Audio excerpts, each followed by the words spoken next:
امریکہ ایران مذاکرات کے نتائج سامنے آنے لگے۔ ایران پر سے تیل کی پابندیاں ختم، کچھ منجمد اثاثے جاری، ناکہ بندی بھی اٹھا لی گئی۔ امریکہ نے ایرانی تیل کی فروخت کا لائسنس جاری کر دیا۔ ایران 21 اگست تک عالمی منڈی میں برآمدات کر سکے گا۔ ادائیگیاں امریکی ڈالر میں ممکن ہوں گی۔ امریکہ میں بھی ایرانی تیل کی برآمد کی اجازت دے دی گئی۔ شمالی کوریا اور کیوبا کو فروخت پر پابندی برقرار رہے گی۔ ماہرین کے مطابق اس فیصلے سے عالمی منڈی میں تیل سستا ہوگا۔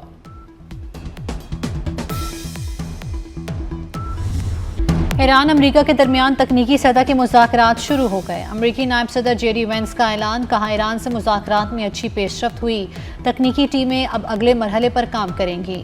غیر منجمد اثاثوں سے امریکی اجناس خریدی جائیں گی۔ ایران IAEA معائنہ کاروں کو بلانے پر متفق ہے۔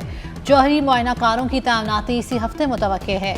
اب نائب حرمز کو باضابطہ طور پر کھول دیا گیا ہے۔ چاہتے ہیں ایران حزب اللہ کو کنٹرول میں رکھے۔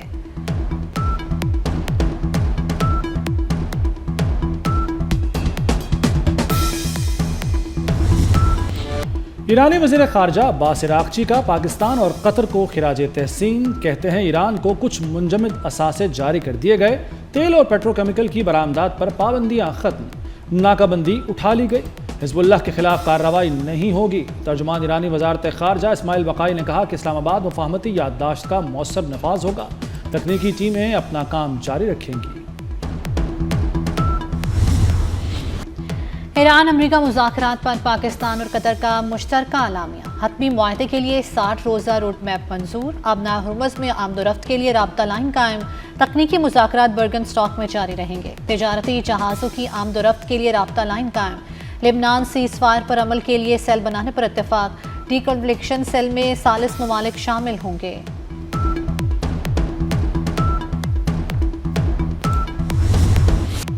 امریکہ ایران مذاکرات مثبت اور تعمیری ماحول میں ہوئے، حوصلہ افزا پیش رفت سامنے آئی۔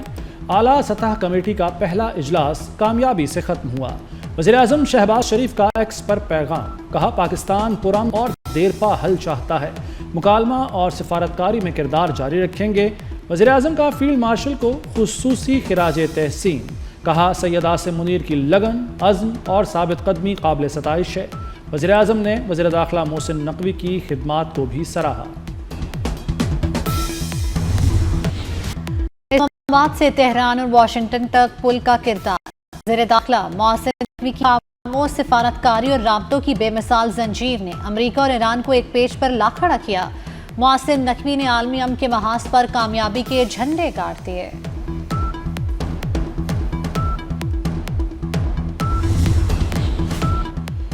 صدر مسعود پزشکیان کل پاکستان کا دورہ کریں گے۔ ایرانی صدارتی دفتر نے دورے کی تصدیق کر دی۔ دورے کا مقصد ثالثی کے لیے پاکستانی کوششوں کو سراہنا ہے۔ مسعود پزشکیان شہباز شریف کا شکریہ ادا کریں گے۔ ایرانی صدر کی سول اور فوجی قیادت سے ملاقات کا بھی امکان ہے۔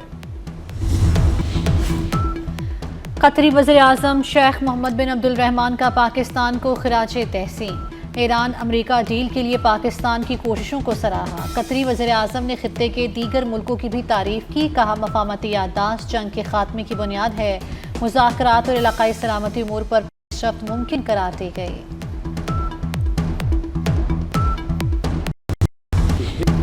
پاکستان کا عالمی سفارتکاری میں master stroke, J D Vance نے امن کا کریڈٹ پاکستان کو دے دیا، کہا فیلڈ مارشل کی حکمت عملی سے یہاں تک پہنچے۔ فیلڈ مارشل عظیم ملٹری لیڈر ہیں۔ فیلڈ مارشل نے خود کو بہترین سفارتکار ثابت کیا۔ 3 ماہ میں ان سے بہت سی باتیں ہوئیں۔ میری زندگی میں صرف 2 لوگ اہم ہیں، میری بھارتی اہلیہ اور پاکستان کے فیلڈ مارشل۔ عالمی میڈیا پر پاکستان کی سفارتی کوششوں کی دھوم، وزیر اعظم شہباز شریف اور فیلڈ مارشل کی حکمت عملی کو سراہا گیا۔ دوسری طرف سوشل میڈیا پر بھی یہ موضوع ٹاپ ٹرینڈ بن گیا۔ سوشل میڈیا پر مذاکرات پر دلچسپ میمز وائرل۔ ایک میم میں شہباز شریف، ٹرمپ اور اٹلی کی وزیر اعظم جارجیا میلونی کی تصویر وائرل۔ شہباز شریف کو ٹرمپ اور میلونی میں مصالحت کراتے دکھایا گیا۔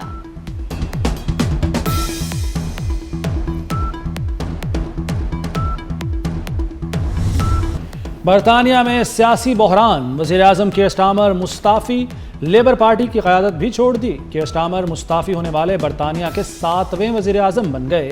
سٹارمر کا اقتدار کی منتقلی تک عہدے پر برقرار رہنے کا اعلان۔ مینچسٹر کے نومنتخب رکن ایڈی برہام نئے پارٹی سربراہ اور وزیر اعظم کے امیدوار ہوں گے۔ امریکہ اور ایران کا دباؤ کام کر گیا۔ اسرائیل جنوبی لبنان سے انخلا پر آمادہ۔ اسرائیلی میڈیا کے مطابق صہیونی فوج بلو لائن سے پیچھے ہٹے گی اور زیر قبضہ علاقے لبنانی فوج کے حوالے کیے جائیں گے۔ انخلا کے مقامات کا تعین مذاکرات کے ذریعے کیا جائے گا۔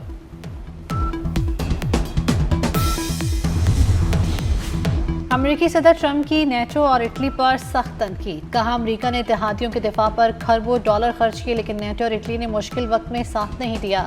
ٹرمپ نے ایران کے جوہری خطرے پر اٹلی کی عدم شمولیت پر بھی تنقید کی۔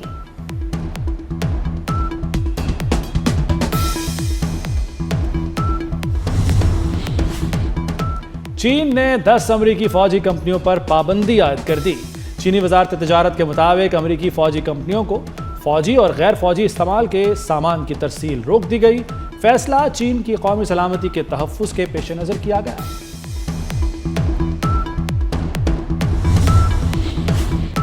عالمی منڈی میں تیل کی قیمتوں میں کمی کا سلسلہ جاری۔ برنٹ خام تیل کی فی بیرل قیمت میں $1 سے زائد کی کمی۔ برنٹ خام تیل کی فی بیرل قیمت $79 ہو گئے۔ WTI $75 فی بیرل پر آ گیا۔ مربن آئل کی قیمت $73 فی بیرل ہو گئی۔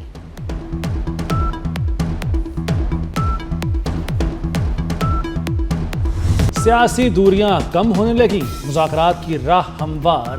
Chairman PTI barrister Gohar کا وزیر اعظم کی مذاکرات کی پیشکش کا خیر مقدم۔ کہا مذاکرات کا آغاز سنجیدگی سے ہونا چاہیے۔ سیاست میں کسی کو بھی مائنس نہیں کیا جا سکتا۔ سوچا تھا ہاتھ ملانے سے حالات بہتر ہوں گے۔ قانون کی حکمرانی کے لیے عملی اقدامات ناگزیر قرار۔ وفاقی وزیر قانون اعظم نذیر تارڑ کہتے ہیں کہ صرف تقاریر سے مسائل حل نہیں ہوں گے، اپوزیشن کو قانون سازی میں مؤثر کردار ادا کرنا ہوگا۔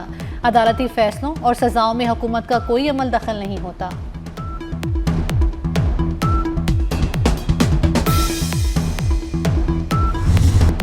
بھارت کی جانب سے پانی روکنے کی کوشش ایکٹ آف وار تصور ہوگی۔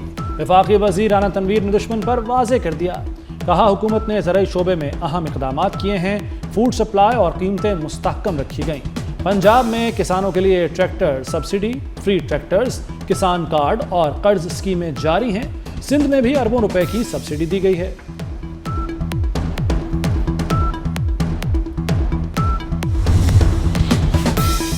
پیپلز پارٹی کے امجد حسین ایڈوکیٹ بلا مقابلہ وزیر اعلیٰ گلگت بلتستان منتخب۔ سابق وزیر اعلیٰ حفیظ الرحمان اپوزیشن لیڈر بن گئے۔ پیپلز پارٹی کے عمران ندیم سپیکر اور نون لیگ کے ملک کفایت ڈپٹی سپیکر منتخب ہوئے۔ گلگت بلتستان اسمبلی کے 30 نو منتخب ارکان نے حلف بھی اٹھا لیا۔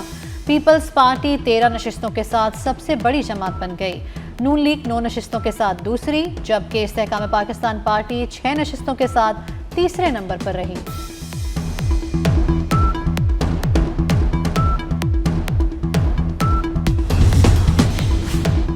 بلاول بھٹو اور عبدالعلیم خان میں رابطہ۔ گلگت بلتستان میں سیاسی تعاون پر پیش رفت۔ علیم خان نے جی بی میں مل کر حکومت بنانے کی بلاول کی پیشکش قبول کر لی۔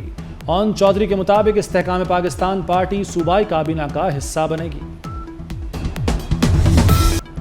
بابا فرید رحمۃ اللہ علیہ کے عرس کی تقریبات جاری۔ بہشتی دروازہ زائرین کے لیے کھول دیا گیا۔